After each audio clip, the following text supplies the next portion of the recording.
Indonesia में प्रधानमंत्री मोदी और चीनी राष्ट्रपति शी जिनपिंग के बीच हुई 1 मिनट की मुलाकात, जिसे भारत के विदेश सचिव ने शिष्टाचार मुलाकात कहा, उस पर बड़ा हंगामा खड़ा हुआ है। और सवाल विपक्ष भारत में पूछ रहा है प्रधानमंत्री से कि आखिर चीन की शहादत को भूलकर वो क्यों मिले, कि क्या ये वक्त था कि उनके साथ चाहे शिष्टाचार ही सही वो निभाया जाए। क्या शिष्टाचार निभाने लायक हालात हैं इस वक्त दोनों देशों के बीच में। सारे मेहमान हमारे साथ जो हैं वो जुड़े हुए हैं। जफर साहब, आप कुछ कहना चाह रहे थे इस पर। अभी भी देखिए, एम्बेसडर साहब ने जो कुछ होता है डिप्लोमेसी में वो एक्सप्लेन किया। जनरल साहब ने बताया भाई फौजें भी बातचीत करके रास्ता निकाल रही हैं, हालात वहां पर सुधर रहे हैं। लेकिन अभी भी सवाल उठ रहा है, इग्नोर कर देते तो क्या जाता, क्यों उठे प्रधानमंत्री मिलने के लिए।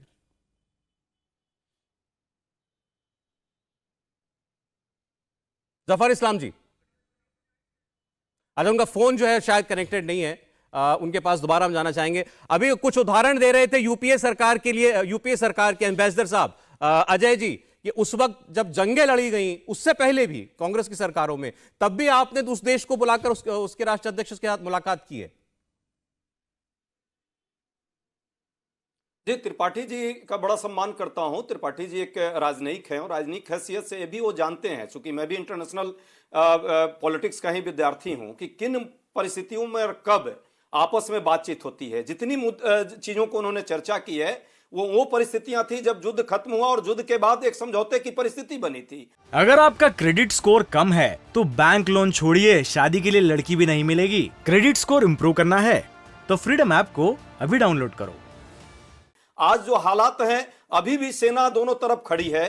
जिस तरह से गलवान घाटी के हमारे सैनिक शहीद हुए, उसकी अभी भी उस पर कोई न्याय नहीं मिला। जिस तरह से लगातार चाइना का जो है रुख है, अभी भी डेप्सांग पे, गोगरा स्प्रिंग पे या अरुणाचल प्रदेश में जो गांव बसाया, उस पर कोई अभी रास्ता नहीं निकल पा रहा है। और दूसरी तरफ प्रधानमंत्री जी ही तो बार बार लाल आंख की बात करते थे, हम कहां करते थे।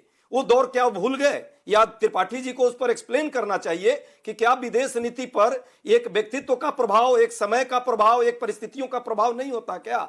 कल की जो मीटिंग थी, और यदि इतना अस्वस्थ है तो प्रधानमंत्री जी, सच बात है, उसको सब जगह ट्वीट करते, सब जगह मैसेज आता, खुलकर आते।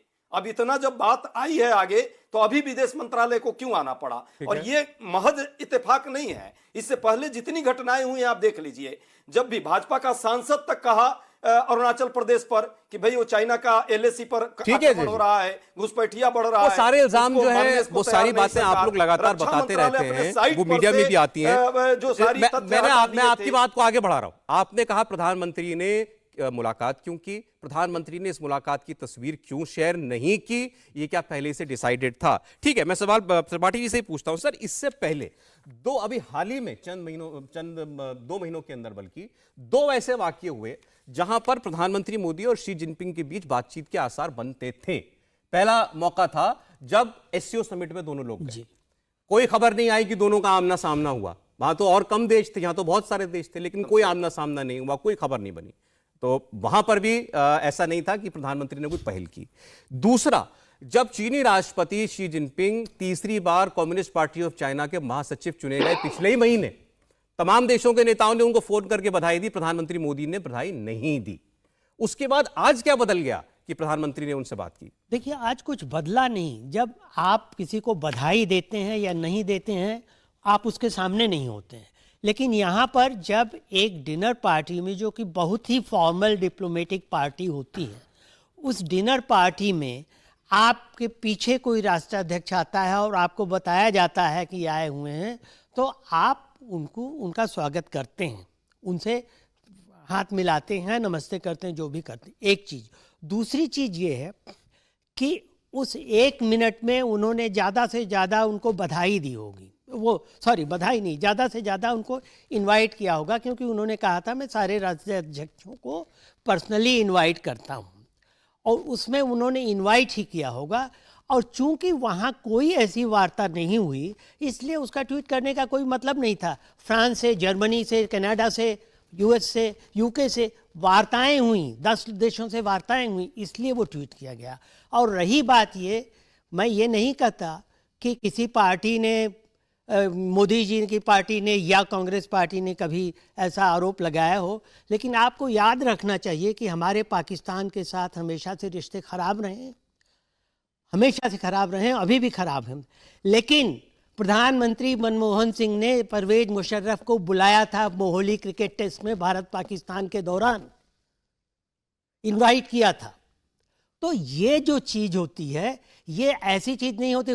मनमोहन सिंह ने ये नहीं किया कि ताल ठोके कि हम तुम्हें आने नहीं देंगे, मारेंगे, ये करेंगे, वो करेंगे। ये कर्टसी होती है, डिप्लोमेटिक कर्टसी होती है। ये दो व्यक्तियों के बीच में आपस की रस्साकशी नहीं है। इसका आपको ध्यान रखना चाहिए। त्रिपाठी साहब, वो जो बोलिए त्रिपाठी साहब, एक छोटा सा सवाल है कि जो मोदी जी कुछ मैं लाहौर जफर साहब, आ रहा हूं, आपका फोन डिस्कनेक्टेड था, ये कंप्लीट करना आता हूं। वो कौन सी कटसी थी, जरा उसका बारे में और बता दें। देखिए, मैं और बता देता हूं आपको। किसी भी देश में अगर जैसे मुशर्रफ आए तो मुशर्रफ को आगरा ले गए, तो किसी भी देश में एक मोदी वो बाकायदा ऑफिशियल इनविटेशन पे आए थे, इनका तो इनविटेशन भी नहीं था साहब। सुन लीजिए, अगर इनका इनविटेशन भी नहीं था। देखिए त्रिपाठी साहब, वो बात बताइए जो मैं पूछ रहा हूं कि बिना इनविटेशन के एक राष्ट्राध्यक्ष दूसरे देश में जा सकता है और इस तरह से जा सकता है। अच्छा, ठीक है। करे वो अचानक, मैं ऑन द वे हूं और मैं आना चाहता हूं। कलीम साहब, ठीक है, वो जवाब दे रहे हैं इस बात का, इसको देश को बताइए, जवाब दे रहे हैं इस बात का। बोलिए। देखिए, एक तो वो इनविटेशन की बात होती है, आप सही है कि डिप्लोमेटिक इनविटेशन होना चाहिए, फॉर्मल इनविटेशन होना चाहिए, लेकिन एक ये जेस्चर भी होता है। आपके यहाँ पॉलिटिशियंस भी, आप सोचें कि किसी की लड़की की शादी होती तो आप लोग जाते हैं कि नहीं दूसरी पार्टी के लोगों में, कि नहीं जाते? कह देते नहीं हम AIMM के हैं या हम कांग्रेस के हैं, इसलिए हम आपके दुश्मन देश है। एक वो सोशल पारिवारिक फंक्शन था। जेस्चर ही दे रहे थे क्या? नहीं, अच्छा चलें, ठीक है।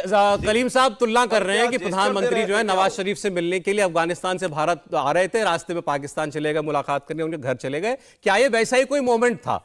देखिए, उसको तो बीजेपी ओन करती है, सब बीजेपी की सरकार की। प्रधानमंत्री मोदी ने पाकिस्तान के साथ संबंध ठीक करने की पहल की और एक बार नहीं कई बार कोशिश की, ये बार बार बीजेपी की सरकार कहती है। तो क्या ये वैसा ही कोई मोमेंट था जब चीन के साथ रिश्तों को आगे बढ़ाने की पहल प्रधानमंत्री नरेंद्र मोदी ने की, या ऐसा कुछ नहीं है? और जो भारत सरकार कह रही है केवल एक शिष्टाचार निभाने के लिए उठकर दुआ सलाम करने की 1 मिनट की मुलाकात। जफर इस्लाम जी।